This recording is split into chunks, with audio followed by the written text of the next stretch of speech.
don't know about you, but nowadays it seems like anytime I pull up my phone to start scrolling on TikTok or YouTube Shorts, the edits that I seem to catch myself watching a lot, and heck, get all the easy views, are these types of viral skull meme edits. I'll admit, a few months back I did try out the skull trend, because I didn't have anything else to post, so I just rushed that really quick. And personally, I didn't even think it was gonna perform well at all. Now it's my most viewed video on TikTok, but we do not talk about that. I'll admit, they're pretty engaging to watch, but how do you actually make an edit of this viral style? Today I'm gonna show you step by step on how I made this edit. Acted like he knew me, like we'd done this before. I would get close and he'd just pull away. I mean, this was just some sick game to him. We'll catch him, we'll help. No, you don't get it, all right? His speed, it's beyond me. I'm not the fastest man alive, he is.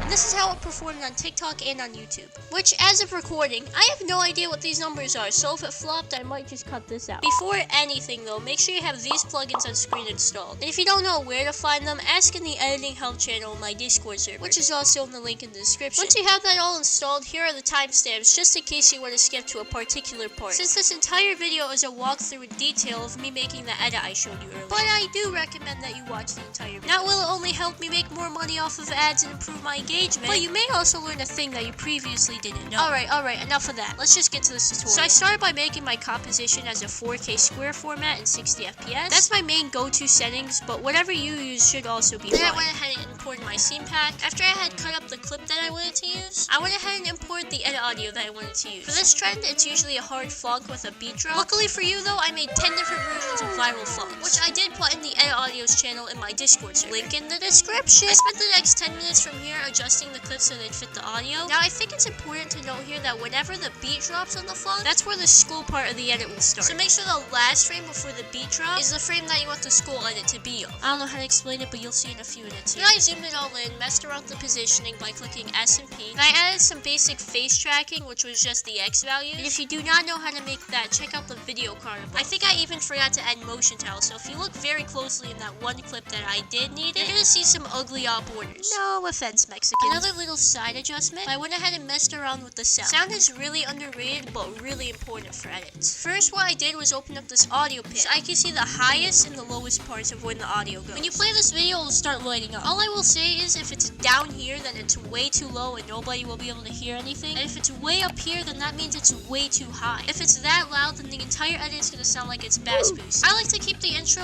around here, and then the actual beat drop of the edit, depending on the sound and style, up here, and occasionally slightly right here. I went ahead and increased the audio of my intro clips because I can nearly hear the characters talk. And if you have an intro like mine, feel free to do the same if needed. Then I also played around with the edit audio, and increased it a bit before the beat drop, then increased it a whole bunch more at the beat drop. In result, it sounded way more clean. So you have all that sorted out, go to this last clip right here, right click on it. Click on the time, and then click on the freeze on last frame. So now you should see your clip stretch out. If you did it right, it should freeze right after the beat drop. Go ahead and do as me where I cut it right where the beat drops. Then go to the end of the audio and cut it again and delete the extras as I'm doing it. Next, I went ahead and added some basic film style text. I plan on making a complete film style text tutorial very soon, so I won't go in depth on what I did, but I used basic deep glow settings, fade ins and outs, gradient text in the intro, the S_texture cells effect somewhere else. Basically use whatever I felt like in the way that I thought suited it the best. Now, before we go on, give me 1 minute. Literally, really? Oh shit, okay, I'll be quick. If you're an editor and you've heard of Filmora, and if you're watching this After Effects tutorial, that means you did not give it a chance. Filmora recently released version 14 on the mobile and desktop app. I'll admit, it does have a really similar layout to CapCut, except half the tools doesn't say f***ing Pro. They have a lot of effects and animations that are honestly scaringly identical to After Effects. For example, like this text. Filmora also has these built-in effects that I, as an After Effects editor, would have to go to another website to use, which honestly is a pain in the—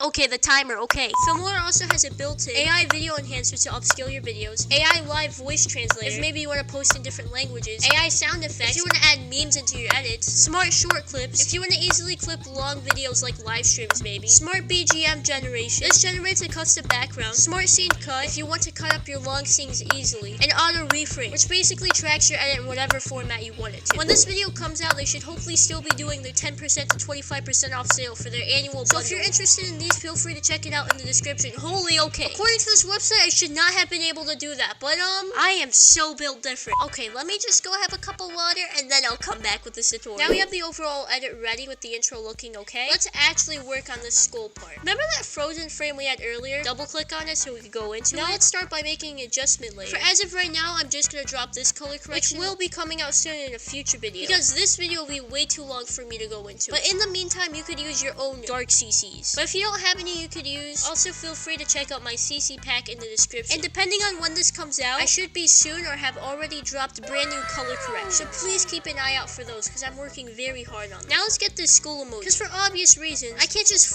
import an apple emoji into After Effects. Open up your browser of choice and search up Apple Skull Emoji PNG. And look for a basic emoji you like. And try to find it without a background. Once you do, right click and click on Save Image. Additionally, if it still has a background, just open a new tab and search up remove.bg. Then go ahead and drag that photo into the website. It should remove the background, and from there download it and then import it into After Effects. From here, drop it into this composition and go ahead and move it around to your liking. But I prefer that it stays in the middle though, for the sake of how this trend goes. Next, go over to the effects and presets panel and apply drop shadow and glow to the skull. And mess around with the settings till you like how it looks. Finally, let's finish off with the shake. Go back to your main composition like this and start by applying S_shake to the comp and change the amplitude to 15. Check this motion blur thing. And next, make sure you're at the start of your comp. Click on the stopwatch. Now go a few frames to where the shake is going to end and set the amplitude to 0. Now click U to preview the keyframes and easy ease the ones we just made. From here, select one of the keyframes and click on this graph icon and copy the same graph that I made. Now apply Twitch to the composition and start by going to where the last keyframe was with the S_shake keyframe. And keyframe the amount for the Twitch at 0. Now go to the start of the comp and change it to 100. Now go under enable and check the slide. Now go under operator controls, slide, and just copy these settings shown on screen, because I ain't saying all. Lastly, make sure to easy ease those keyframes and then copy this graph I made. Now lastly, we're gonna add a hard panning to the skull because it still looks pretty dull. Add another S_shake to the composition, but this time change the phase to -1 and the C to 1.2 and the amplitude to 0.4. Also make sure you have this motion blur thingy checked. Now go ahead and add S_flicker to this comp and just change the flicker to 0.4. From here, I just went ahead and added my realism color correction for the intro, which made it look from this to this, which you could find in the description if it's out yet. I then added my watermark and then I just set it to render.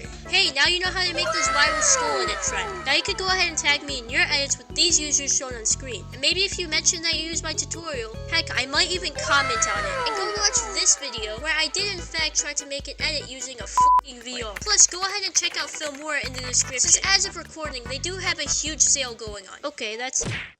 Chat, imagine skipping school to record a video. That's crazy.